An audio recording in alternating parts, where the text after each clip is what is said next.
Boa tarde. Uma alegria sempre estar aqui com vocês. Meu coração sempre fica quentinho quando eu venho para cá e fico com vocês.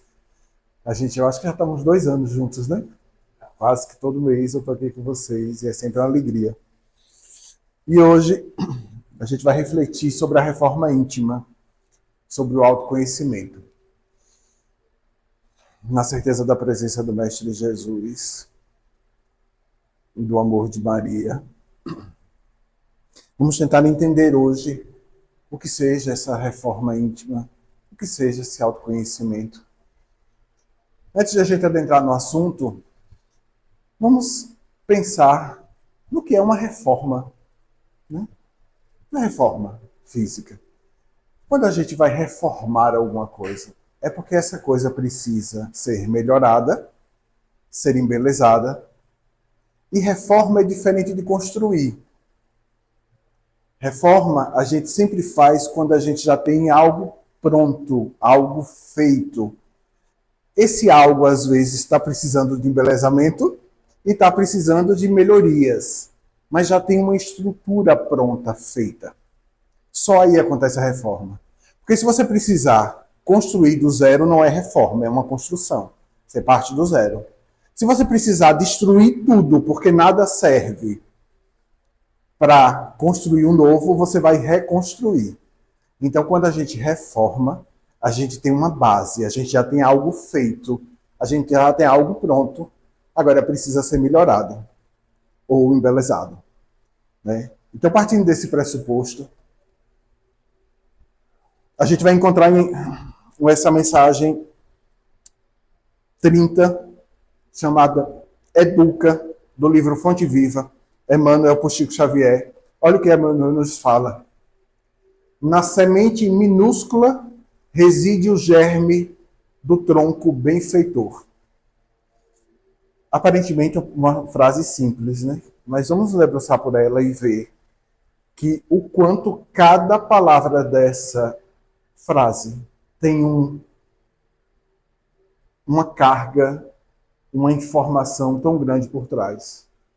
Na semente minúscula. O que seria a semente minúscula? Nós. Nós somos centelhas divinas. Nós temos o Deus dentro de nós. Certo? Mas somos simples ignorantes. Então somos uma semente minúscula, pequenininha.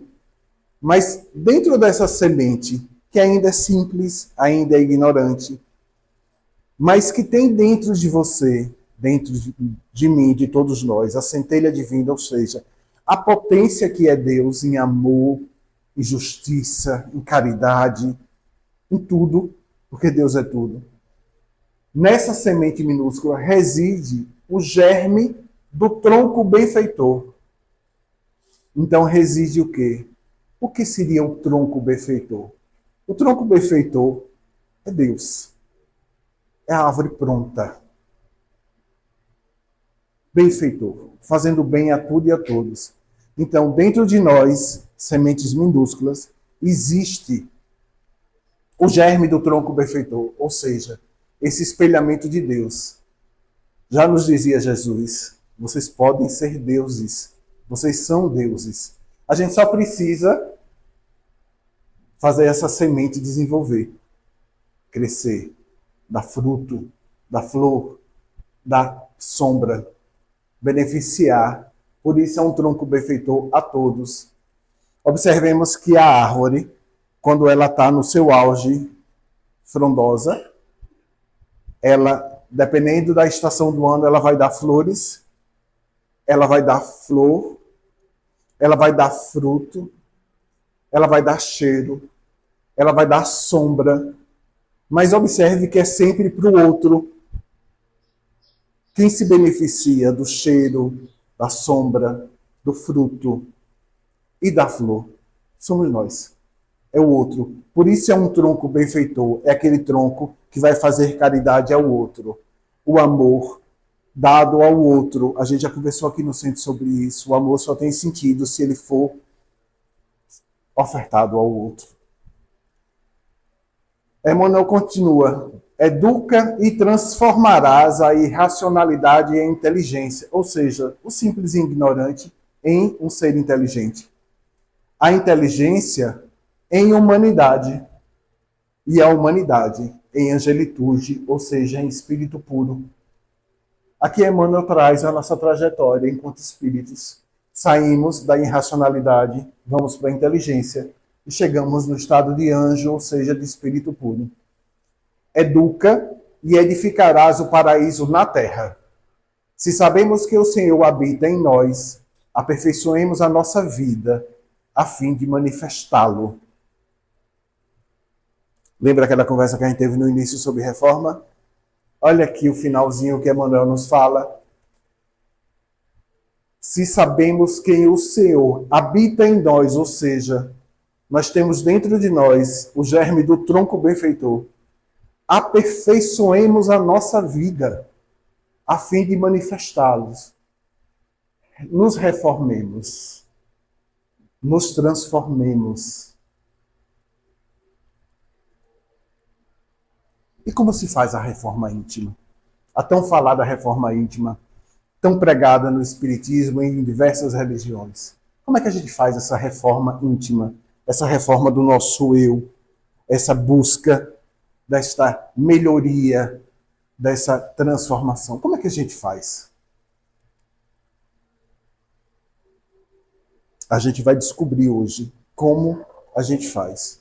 Mas a gente precisa firmar um pensamento antes de qualquer coisa. A reforma íntima, ela não se faz se extirpando, ou seja, arrancando, destruindo, matando o que você tem. Ela acontece transformando-se. E por quê?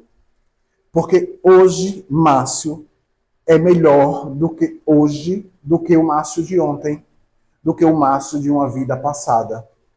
Mas Márcio hoje é a construção de todas essas vidas. Então eu não destruo dentro de mim o mal. Eu não destruo dentro de mim as aptidões negativas. Eu as transformo, porque elas fazem parte de mim. Elas estão em mim. E elas são base para que eu consiga identificar o que é bom e o que é ruim. Você só sabe se o ambiente está escuro se você colocar luz.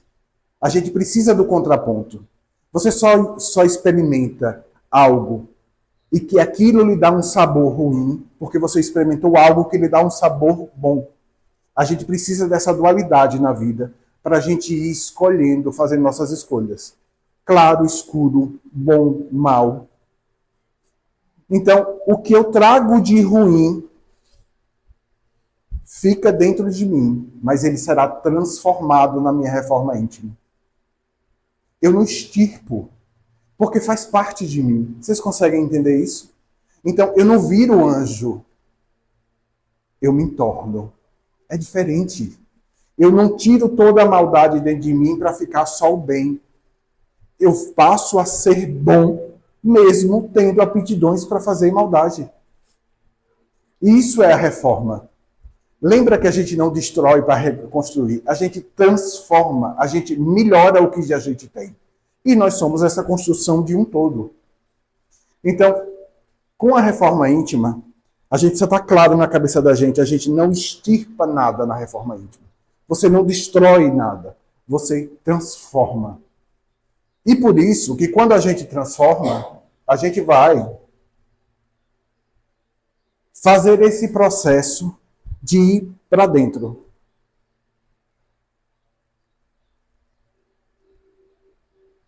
De buscar o interior. De buscar aquilo que você precisa transformar. A gente vai no Livro dos Espíritos, questão 919. Kardec pergunta aos irmãos: qual é a maneira prática e mais eficaz para se melhorar nesta vida e para resistir à atração do mal? Tá vendo? Não é extirpar o mal. É resistir à atração que ele causa em nós. É transformar a aptidão que eu tenho de fazer também o mal. Porque eu sou uma construção de tudo. Se eu não me enxergar enquanto todo, eu, primeiro, não consigo praticar o auto-perdão. Segundo, eu não consigo mudar aquilo que eu não vejo. Então, se eu começo a olhar para mim e me enxergar como um anjo bom, eu não vou enxergar aquilo que eu tenho de ruim que precisa ser melhorado, transformado, ou seja, que precisa ser reformado. Quando a gente resolve reformar uma casa, é porque você entra e começa a lhe dar agonia. Piso feio, parede esburacada. Você identifica aquilo que precisa ser reformado. E aquilo faz você ter uma vontade de reformar. Se aquilo ali, vamos lá, eu preciso reformar minha casa, a parede está destruída. E aí alguém vai e dá uma mão de cal. Você observa que a gente já dá uma amenizada na vontade de reformar, porque já ficou um pouquinho bonitinho. Isso a gente faz com o nosso íntimo, a gente se camufla. A gente passa um cal ali e não fica olhando para aquilo ali, porque às vezes aquilo a gente não está preparado ainda para enfrentar aquele nosso monstrinho. Então a gente dá uma camuflada nele. Só que para a gente reformar, a gente precisa olhar para dentro. E aí olha o que os irmãos respondem a Kardec. O que é que a gente precisa fazer? Qual é a maneira mais prática, mais objetiva, melhor para se fazer, para resistir à atração do mal? Os irmãos respondem: um sábio da antiguidade já vos disse, conheça a ti mesmo. Sócrates, lá, na Grécia. Conhecer a ti mesmo. E quando é que a gente conhece algo? Quando a gente vai pegar uma estrada que a gente não conhece, ela nos provoca medo, ansiedade, angústia. Quando a gente conhece já aquela estrada, você já anda dela mais tranquilo. Assim é a nossa estrada interna. Se a gente ficar se camuflando, se a gente ficar anulando tudo que nós temos dentro de nós, inclusive os monstros, porque dentro de nós tem um passado reencarnatório. E pensemos, nós estamos aqui neste orbe antes de Jesus, já encarnando. Alguns originários daqui, como o povo amarelo, como o povo africano, outros degradados de capela, mas já estamos aqui. Então nós passamos pelos primórdios de tudo, nós passamos pelas cavernas, nós passamos pela Idade Média, nós passamos pela Inquisição, nós passamos pela noite de São Bartolomeu, nós passamos pela destruição em massa, nós passamos pela guerra atômica, a Segunda Guerra Mundial, nós estamos nesse processo, caminhando tudo isso. E aí, o que somos hoje é uma construção disso. Então eu posso muito bem, lá na Idade Média, ter sido um dos que empalou gente, que queimou gente na fogueira. Isso faz parte do meu ser, da minha construção de espírito. Hoje, eu não consigo mais matar ninguém. Já devo ter matado em vidas passadas. Por quê? Porque eu reformei essa minha aptidão de tirar a vida do próximo. Então, eu só faço isso me conhecendo, sabendo até onde eu posso. Então, por exemplo, eu não brigo com ninguém. Estou dizendo aí como um de vocês dizendo. Eu não brigo com ninguém. Eu sou da paz. Eu não quero confusão com ninguém. A gente às vezes fala isso, viu? Quero confusão com ninguém. Deixe quieto no meu canto. Agora, não mexa no meu filho. Se mexer no meu filho, eu viro bicho. Às vezes a gente não diz isso. Isso é o que? Se conhecer. Você já se conhece, que você, se não entrar nesta seara de seu filho, de sua proteção, de sua segurança, você vai viver na paz. Mas se adentrar no espaço de insegurança, você pode se transformar em algo que você não quer se transformar. Isso é se conhecer. E isso é identificar em você o que você pode fazer. Então, dependendo dessa situação, eu posso, inclusive, matar. eu posso ser agressivo, eu posso ferir. E aí a gente se conhecendo, a gente vê, eu não vou me expor a esse tipo de situação que possa me provocar isso. Então vamos lá, vamos arrumando as nossas cabeças. Para que a gente faça a reforma íntima, a gente precisa transformar aquilo que está dentro de nós.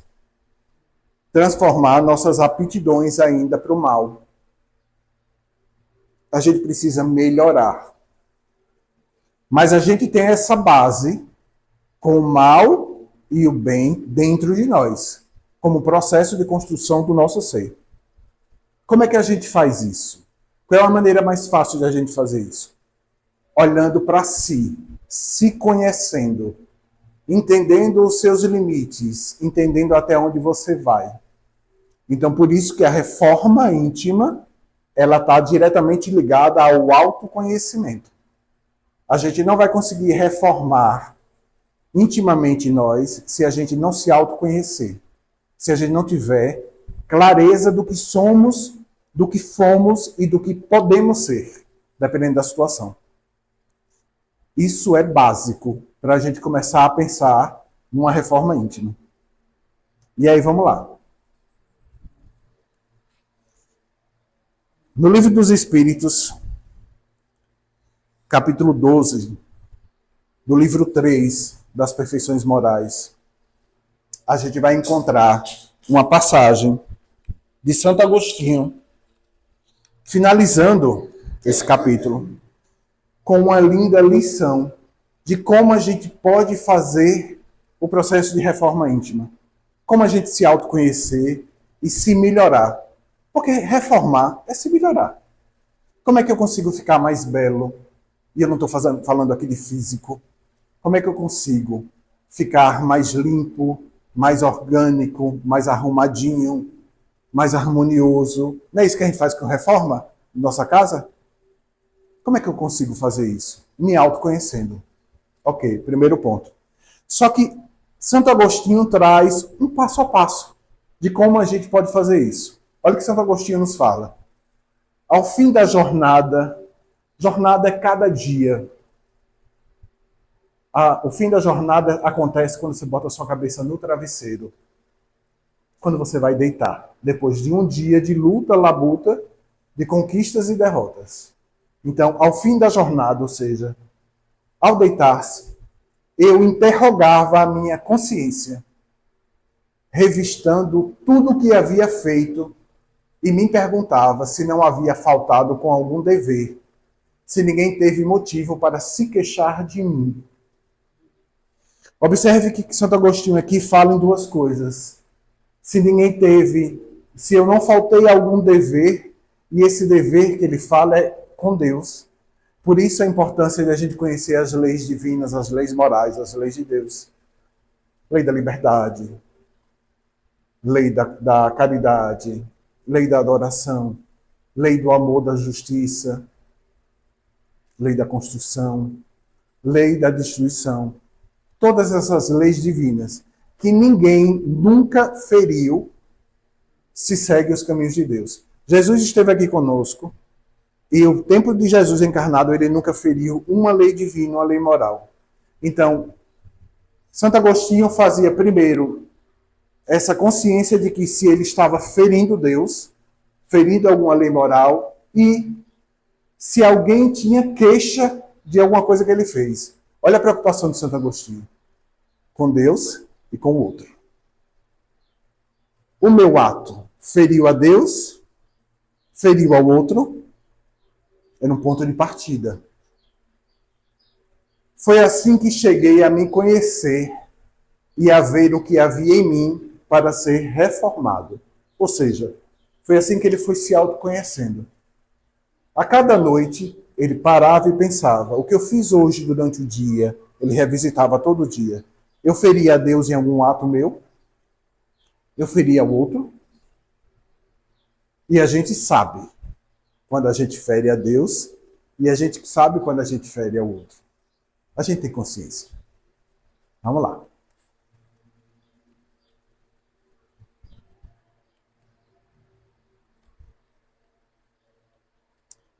E aí eu vou trazer para vocês uma palavra que pode fazer vocês estremecerem na cadeira.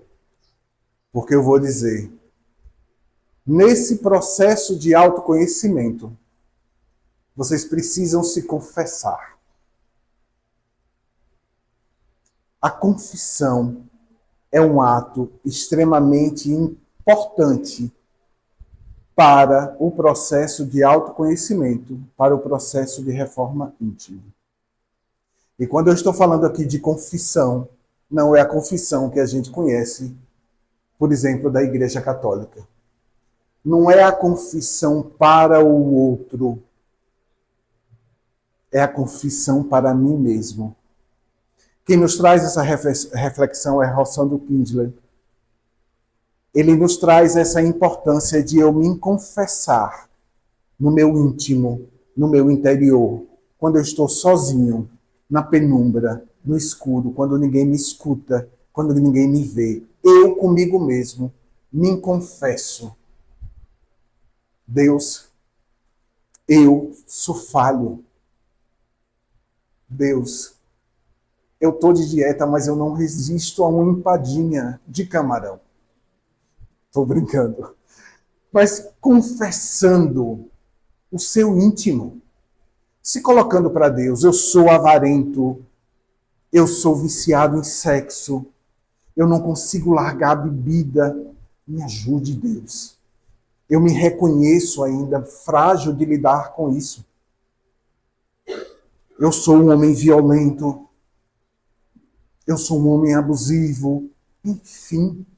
Você ir para o seu íntimo e encontrar a sua mazela, a sua criança ferida, a sua capacidade de ferir a Deus e o outro e confessá-la. Isso é libertador. Rossandro nos fala que confessar tira o peso daquilo que te aprisiona. Observe, quando a gente quer esconder algo, você vai para o público? Você vai para o povo? Não, você esconde. Quando você está com vergonha de você de alguma coisa, o que é que você faz? Você se esconde. E se esconder é se aprisionar. Observe, quem tem problemas, e eu posso falar disso porque hoje não tenho mais, mas já tive, com o corpo, vergonha por ser gordinho, por sofrer preconceito, sofrer bullying. O que é que eu fazia? Eu me aprisionava no meu quarto. Eu me escondia. Eu não ia para o mundo aprender a lidar com a situação. Eu me retraía, eu me fechava. E assim, eu me aprisionava. Então, confessar tira o peso desse aprisionamento que é nossa consciência. Porque já nos diz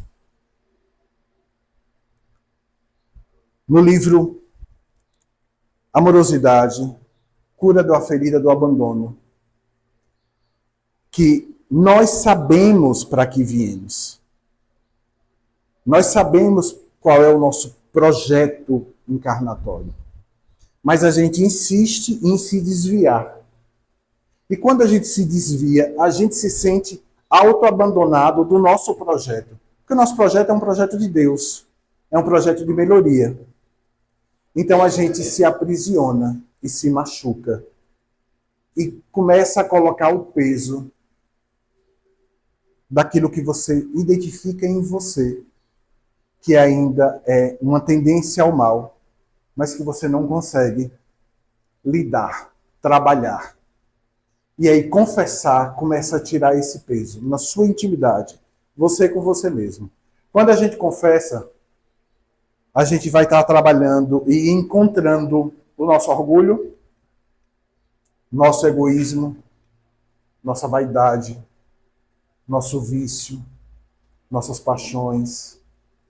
Quando eu chego à noite e digo assim, meu Deus, eu sei que não é correto, mas a vizinha botou um piso na fachada da casa, que é a coisa mais linda do mundo, e eu estou morrendo de inveja. Eu queria ter um piso daquele na minha casa. Isso você só faz com você mesmo. E isso você vai se identificar invejoso. E isso você vai trabalhar dentro de você esse sentimento. Por isso a importância da confissão. E por isso que Rossandro nos diz que confessar tira o peso daquilo que te aprisiona. Então, nesse processo de autoconhecimento, que a gente se confesse. Confesse as nossas dores, os nossos males, as nossas feridas. E Santo Agostinho continua. Aquele que a cada noite recordasse todas as suas ações do dia, e indagasse a si mesmo o que fez de bem ou de mal, rogando a Deus e ao seu anjo da guarda para o esclarecer, este adquiriria uma grande força para se aperfeiçoar, porque acreditem em mim, Deus o ajudaria. Isso que Santo Agostinho nos traz é lindo. O que Santo Agostinho nos diz aqui é que nesse processo de reforma íntima, de autoconhecimento, que é um processo doloroso, sim, a gente não deve fazê-lo sozinho. A gente deve fazê-lo pedindo a ajuda de Deus, e Deus nos ajuda nesse processo. Esse processo não é um processo para você viver solitário. É para você viver junto com Deus, junto com o seu anjo da guarda, que está ali presente em cada momento.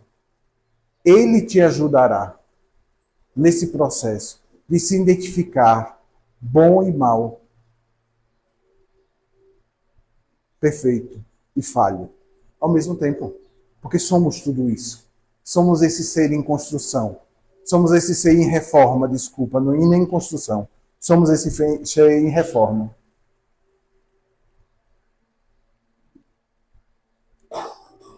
Vamos avançar. E eu acho que aqui não... Santo Agostinho continua. Examinem o que vocês puderam ter feito contra Deus, depois contra o próximo e, finalmente, contra vocês mesmos. As respostas serão ou um repouso para a vossa consciência, ou a indicação de um mal que precise ser curado. Olha aqui de novo.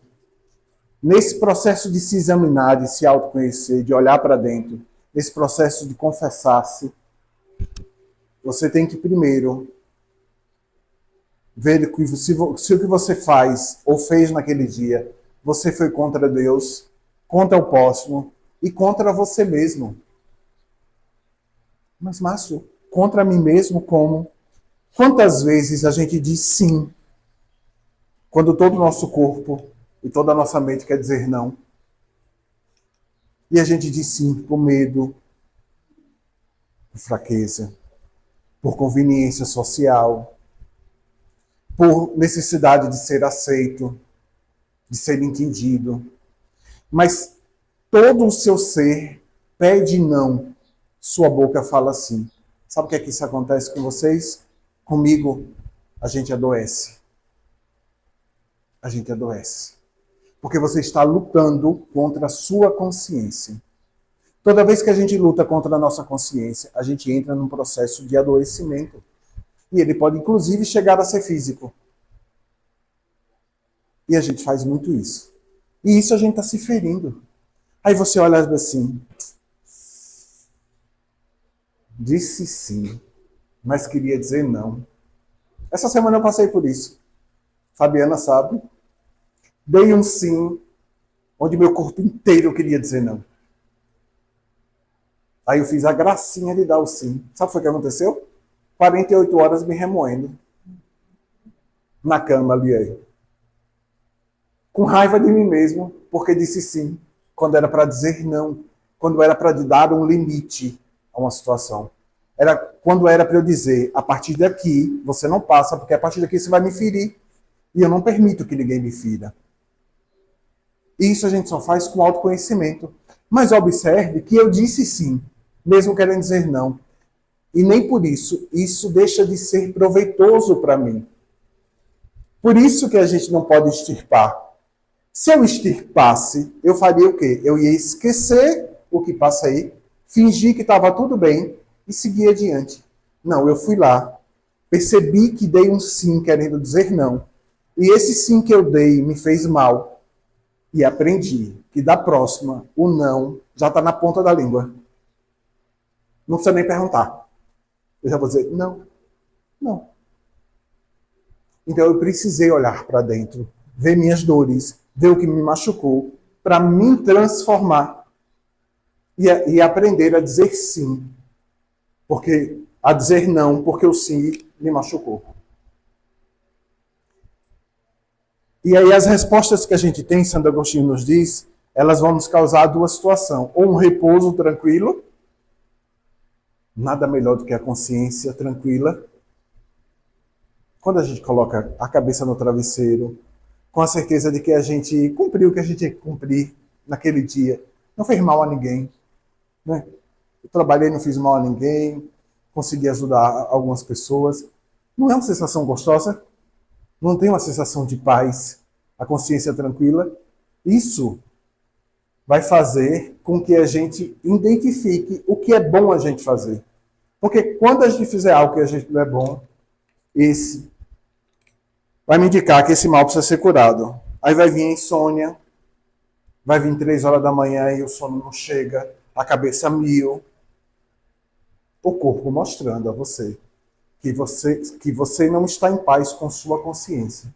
E para a gente estar em paz com nossa consciência, a gente precisa se autoconhecer e fazer a reforma íntima. Vamos lá?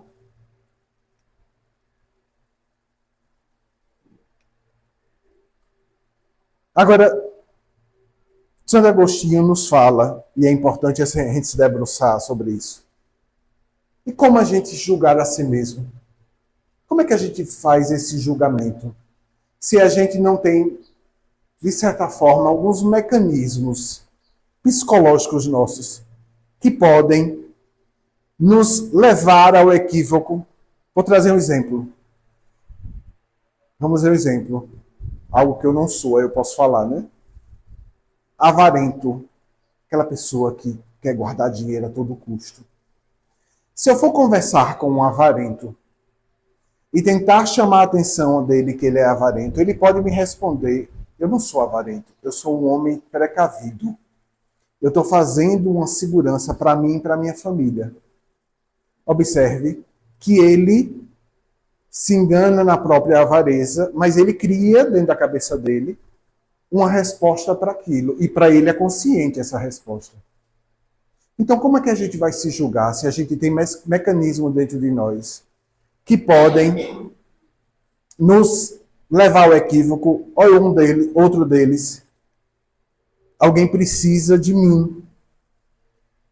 E eu posso ajudar. Mas para eu ajudar, eu tenho que abrir mão, por exemplo, de uma viagem. Mas é uma viagem que eu poderia fazer na outro final de semana. Não é uma viagem única na minha vida. Mas aí eu vou dizer o quê? Não. Amor próprio. Eu primeiro tenho que pensar em mim. Quem é que vai pensar em mim se eu mesmo não pensar? Se eu não me respeitar, ninguém me respeita. Não, eu vou para a minha viagem. Ele que se resolva com quem ele quiser. Amor próprio a gente pode utilizar também para dar essas desculpas. Então a gente tem essa capacidade psicológica de criar mecanismos para a gente fugir do julgamento. Porque no fundo, a gente tem medo de se encontrar com nossa sombra. E julgarmos é encontrarmos com nossa sombra. É me ver frágil, me ver assassino, me ver ladrão, me ver avarento, me ver violento, me ver tudo de ruim que eu possa ter dentro de mim. E a gente não quer esse julgamento, a gente corre dele. Aí o que é que a gente faz? A gente cria, camufla. Aí, Santo Agostinho nos traz uma lição, uma dica muito interessante. Olha o que ele diz. Quando você quiser perceber um movimento ou um ato que você fez, se ele é legal ou não, imagine alguém fazendo, mas não com você. Imagine alguém fazendo. Por exemplo, dá um exemplo aqui. Eu não tenho paciência, vamos dizer, não tenho paciência com idoso. Mentira, amo.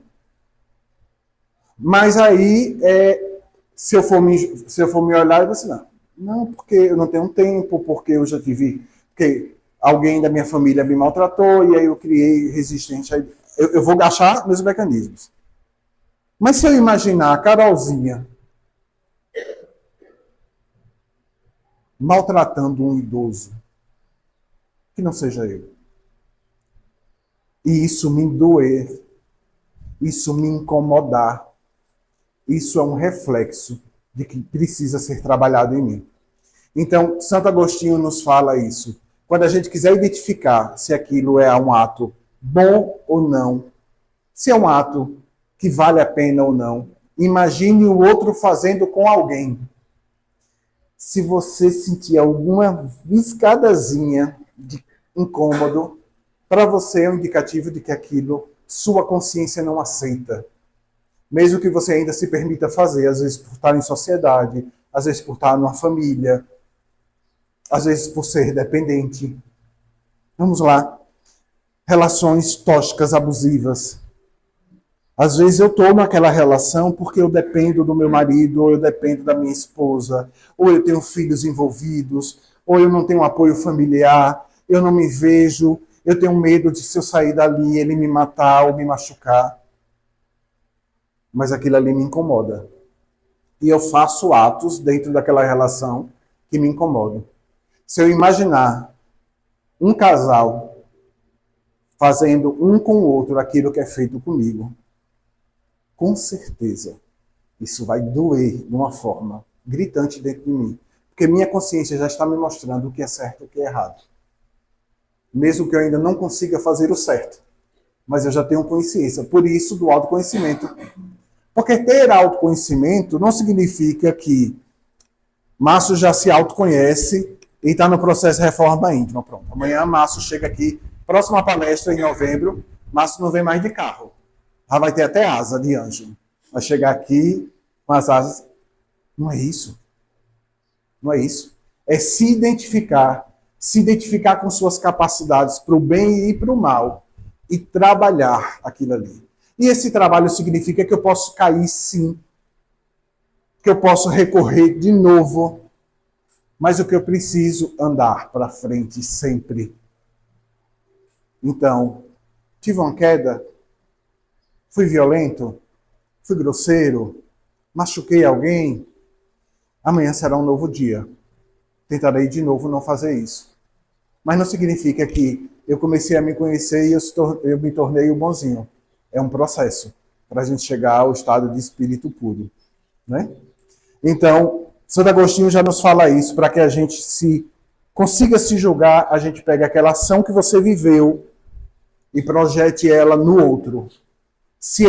É como se você visse um filme, entende? É como se você pegasse aquela cena que você viveu naquele dia e ela fosse projetada na televisão com 2 atores.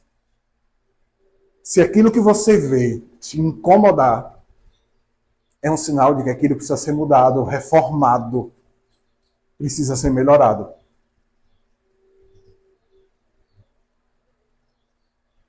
Vamos.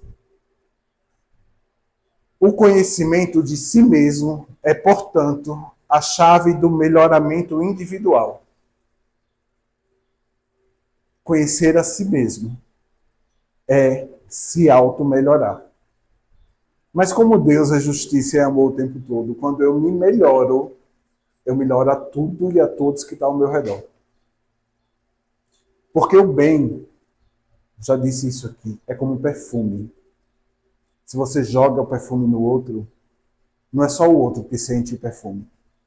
Quem está do lado sente. Isso é o bem. É esse cheiro bom se projetando para tudo e para todos. É esse cheiro bom que eu passo em mim e que posso ofertar para a Carolzinha, mas que todos vocês vão sentir. Isso é o bem. Então, quando eu me auto-melhoro, quando eu me auto-reformo, quando eu e para isso eu preciso me conhecer, conhecer nas minhas mazelas, conhecer nas minhas dificuldades, mas também conhecer nas minhas potências, naquilo de bom que eu já fiz e que eu já posso seguir. Eu vou automaticamente melhorar a todos, melhorar o outro, melhorar o universo. Que é para isso que a gente está aqui. É para chegar junto. Já falei também isso aqui. Se não for de galera, não tem graça. A gente precisa chegar juntos. um estágio melhor. Não é à toa que estamos juntos aqui, porque senão cada um estava numa ilha. Sim, meu amor. Às vezes a gente reconhece algumas coisas erradas na gente, Sim. melhorar. Sim. Mas às vezes tem pessoas, ou até a gente mesmo, que não faz questão de melhorar. Acha que eu sou ruim, ele já fala assim, eu sou ruim e o cabelo ainda ajuda. Sim. Sim, sim, sim, sim, sim. Ele faz questão de ser Sim. Lembra de um slide que a gente passou quando a gente estava falando da confissão, que tinha ali embaixo orgulho, egoísmo, vaidade? Quem pensa assim é egoísta. E a gente precisa pensar no egoísmo de uma forma muito mais abrangente do que aquilo que a gente geralmente associa. Porque o que, é que a gente associa do egoísmo? Eu venho para aqui e aí, não que eu esteja, né, dando indireta, mas eu venho para aqui e me ofertam uma torta de tapioca maravilhosa. Mas tem um pedaço só. Estou eu e Magnólia sentados na mesa. O que é que eu vou fazer? Garantir meu pedaço. Magnólia que se vire. A gente acha que egoísmo é isso, né? Mas é mais. Ser egoísta é se enxergar sozinho no mundo. Ser egoísta é enxergar que o seu direito é único. Ser egoísta é entender que tudo e todos está a seu dispor e a seu serviço. Porque o mundo é você. E aí está o grande mal da humanidade. Tudo que a gente conhece, egoísmo, ou tudo que a gente conhece, orgulho, vaidade, parte desse egoísmo, desse ego adoecido. Egoísmo, ismo doença, desse eu potencializado, doente. Eu sou, eu posso. Eu sou tudo, eu posso tudo. Uma pessoa que não se enxerga no mundo de expiações e provas, com necessidade de melhora, ela está completamente enraizada no egoísmo. Entendendo que esse mundo aqui existe para servir aquilo que ela quer que seja servido. Aí você pode perguntar à minha irmã, e aí, Márcio, eu faço o quê? O seu processo. Você não muda o outro. Você muda a si mesmo. E quando essa pessoa vai te ferir por esse jeito de ser, você não precisa feri-la. Mas você tem como dizer, não, basta, daqui você não passa. Você vai me ferir com amor, com respeito. A gente tem certeza de uma coisa que a gente faz, que é o certo, Sim. é estar seguindo os ensinamentos de Deus. Sim. E a pessoa que está, vamos dizer, do seu lado, não entende isso e faz errado. Nesse ponto, eu sou egoísta? Você será egoísta se seu pensamento estiver voltado só para si. Se você busca, por exemplo, a doutrina espírita com o objetivo de se auto-melhorar, mas a sua família não entende isso. Sua família acha que ao invés de você estar aqui no sábado, 4 horas da tarde, numa palestra, você tem que estar com eles. E que por você estar aqui, você é egoísta, porque você só está pensando no seu umbigo. Se você estiver aqui fugindo de uma situação, talvez sua família tenha razão. Mas se você estiver aqui para se auto-melhorar, você sabe que essa sua auto-melhora vai melhorar a sua casa por inteiro. Pode demorar? Pode. Pode, inclusive, não ser nessa encarnação. Ser na próxima. Porque a gente volta geralmente juntos para resolver os problemas que a gente vai criando nas nossas encarnações. Mas então tudo depende da sua intenção. Se você estiver aqui pensando na sua melhora, sabendo que a sua melhora é para melhorar a todos. Se você estiver aqui e dizer assim, eu vou melhorar, e o resto que se exploda, para não dizer palavrão, você precisa repensar. Então tudo é do seu pensamento. Agora, quando você começa a trilhar o caminho do bem, muitos e muitas coisas e muitas pessoas vão tentar atrapalhar essa sua trajetória. Fato. E às vezes por falta de coragem de fazer o mesmo. Porque para você estar aqui e se melhorar, você precisa fazer o quê? O que a gente vem conversando nessa palestra? Se autoconhecer. Se autoconhecer é se ver o quê? Frágil. Encontrar os monstrinhos. Encontrar o que a gente tem de mal dentro da gente ainda. Nem todo mundo está preparado para isso. Tudo bem, tem que ser respeitado. Então, às vezes, quem é contra a gente por estar trilhando um caminho bom é porque aquela pessoa, às vezes, não tem coragem de se olhar e enfrentar a sua criança ferida, as suas mazelas, as suas dores. Não é fácil, gente, se encontrar e se deparar com nossas próprias dores. Sabe por quê? Porque nossas dores são criadas por nós mesmos. Quando a gente encontra a nossa dor, mesmo que a gente ache que quem nos feriu foi o outro, mas para o outro nos ferir, a gente permitiu que ele nos ferisse. Então, quando a gente encontra a nossa dor, a gente vai encontrar em nós aquilo que precisa ser reformado. E isso dói. Isso assusta. Nem todo mundo está preparado para isso. Mas sigamos, que a gente chega lá. Viu? Então, nesse processo de se autoconhecer, de se melhorar individualmente e melhorar como um todo, eu vou convidar vocês para a gente, quem quiser fecha o olho, quem quiser fica aberto, mas escute a letra dessa música. Veja que bênção é estarmos encarnados no mesmo período que Milton Nascimento. Que vontade eu tenho de sair por aí num carro de boi. E por aí afora, estrada de terra, estrada que só me leva, nunca me traz. Que vontade de não mais voltar, quantas coisas eu vou conhecer. Com os pés no chão, meus olhos vão procurar onde foi que eu me perdi. Ah, que vontade de ir por aí num carro de boi que só me leva, não me traz.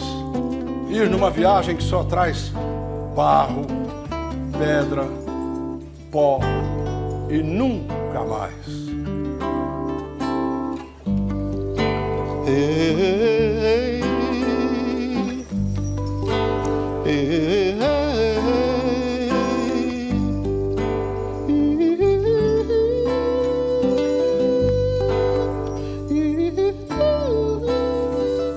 por tanto amor, por tanta emoção, a vida me fez assim,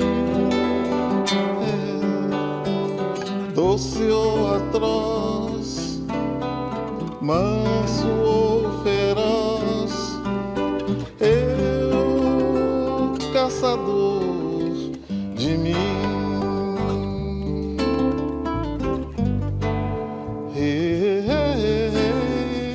Preso a canções, entregue a paixões que nunca tiveram fim. Vou me encontrar longe do meu lugar, eu caçador de mim.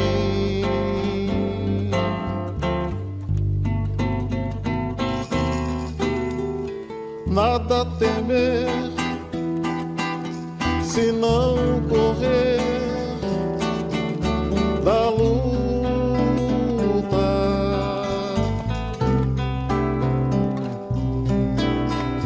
Nada fazer se não esquecer o medo,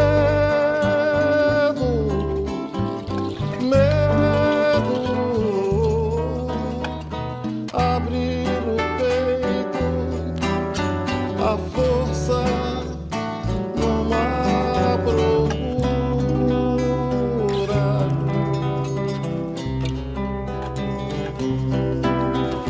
fugir as armadilhas da mata escura.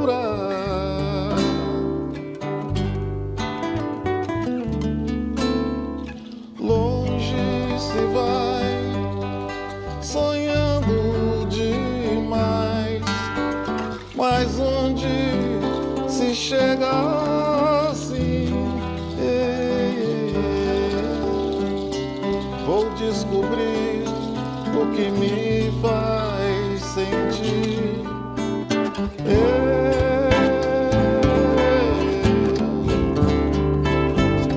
Caçador de mim.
Longe se vai, sonhando demais, mas onde se chega assim,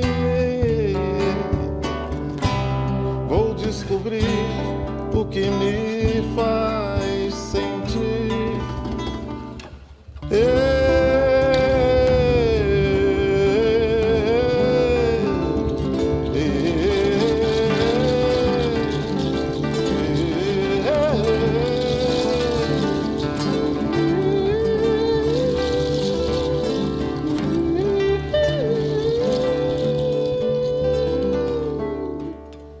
Caçador de mim,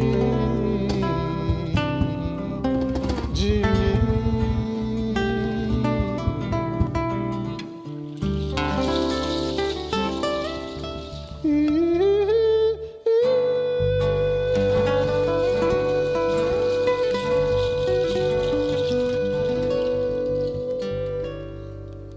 Então, irmãos, que o Espírito prova a sua elevação quando todos os atos de sua vida corporal representam a prática da lei de Deus e quanto ele compreende por antecipação a vida espiritual. Livro dos Espíritos, questão 918. Então a gente precisa fazer nossa reforma íntima, nos autoconhecendo, para que a gente prove a nossa elevação quando a gente entender que a gente está aqui para evoluir, mas que nessa evolução nós temos que praticar a lei de Deus. E praticar a lei de Deus é praticar o amor a si mesmo, o amor ao próximo. Que sigamos nesse projeto lindo de reforma íntima, nos autoconhecendo, nos perdoando, nos colocando no colo, entendendo nossas fraquezas, mas sabendo o tempo todo que somos deuses. Temos a centelha divina dentro de nós e por isso podemos passar por todo e qualquer dificuldade. Só precisamos seguir e seguir orientado pelo nosso grande guia e mestre que é Jesus, fazendo o que ele fez. Assim a gente consegue chegar lá. Um beijo no coração de vocês, que o Mestre Jesus esteja com vocês o tempo todo. Obrigado.